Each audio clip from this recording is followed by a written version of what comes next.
षटक्रियाकाल म्हणजेच व्याधी निर्मितीचे 6 स्टेजेस ह्या कोणत्या कोणत्या आहेत? संचयम च प्रकोपम च प्रसरम स्थान संश्रयम व्यक्तिभेदम चयोवेत्ती दोषाणांचा भवेद्भिषक.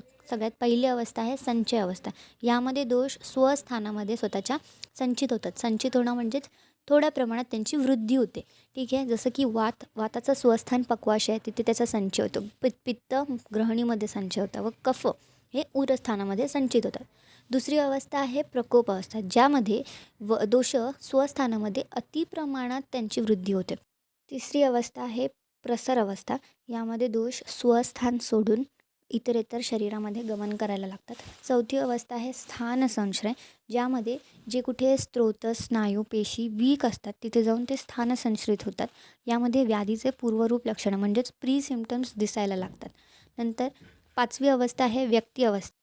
यामध्ये दोष जे आहेत शरीरावर व्यक्त स्वरूपात दिसायला लागतात. नंतर भेद अवस्था. यामध्ये आपण कोणता दोष आहे म्हणजे कोणत्या दोषाच्या प्राबल्यानुसार ती व्याधी झालेली आहे हे डिफरेन्शिएट करू शकतो. फॉर एक्झाम्पल, ज्वर हा व्याधी घेतला तर त्यामध्ये जे अंगमर्द होतं आपल्याला जास्त प्रमाणात जांभळ्या येतात व डोळे जळजळायला लागतात, हे आपण पूर्वरूप लक्षणे घेऊ शकतो. हे दिसायला लागतात म्हणजेच हे स्थान संश्रय अवस्था झाली. व त्यानंतर अंग गरम झालं, हे शरीरावर व्यक्त होत आहेत म्हणजे काय ते झालं, व्यक्ती अवस्था झाली.